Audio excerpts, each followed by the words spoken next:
Ustaz, Anda mau tanya, tadi Ustaz menyebutkan bahwa sesama muslim tidak boleh mencela, merampas harta orang muslim. Tapi Anda mempunyai kerabat yang suka sekali membuka aib dan menyebarkan aib keluarga Anda kepada orang-orang. Bagaimana sikap yang harus kami lakukan? Kami bisa memaafkan, tapi celaan-celaan mereka sungguh tidak bisa dilupakan. Kami menghindari bertemu mereka, karena kalau bertemu pun mereka hanya menzalimi kami. Apakah sikap yang kami lakukan salah?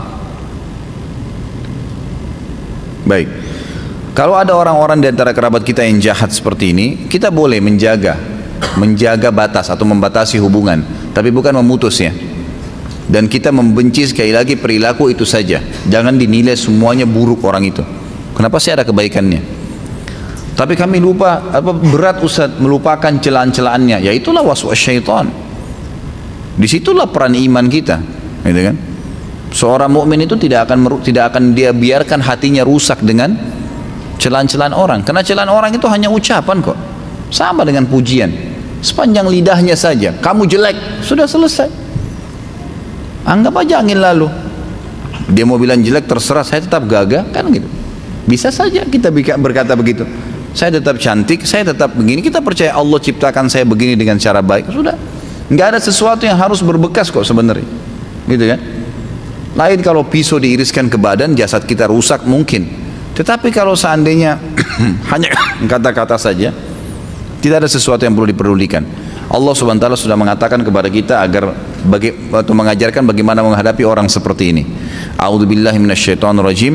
Wa idza khatabahumul jahiluna qalu salama. Orang-orang beriman itu hamba-hamba Allah yang disayangi oleh Allah, ibadur rahman namanya, gitu kan? Mereka yang kalau melewati orang-orang jahil, kata ulama tafsir, jahil adalah suka mencaci maki, suka mencela, suka menilai buruk penampilan seseorang, gitu kan? Maka mereka berkata salama, artinya oh udah ngomong terserah kamu deh, nggak usah peduli, biarin aja, tetap aktivitas kita sehari-hari. Kita biarin Raqib dan Atid mencatat kebaikan-kebaikan saja. Dia mau cerita terserah dia, hubungan dia dengan urusan dengan Allah Subhanahu wa taala. Dan kita juga harus tahu ya, tadi saya sudah jelaskan ada kadar ya, ada qada dan kadar.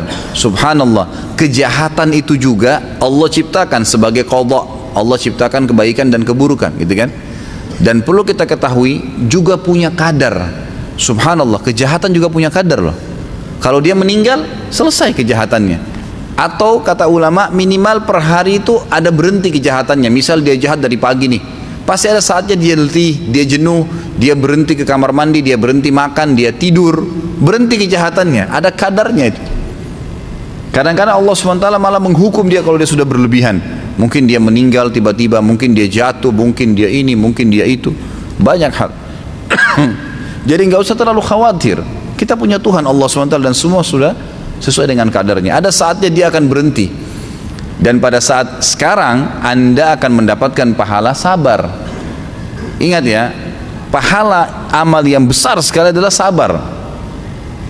Kata Allah SWT, wa ma yulaqqaha illa alladhina sabaru wa ma yulaqqaha illa dzu hadzin azim. Surga itu tidak akan didapatkan kecuali bagi orang-orang yang sabar, dan surga tidak akan didapatkan kecuali orang yang memiliki nasib yang baik.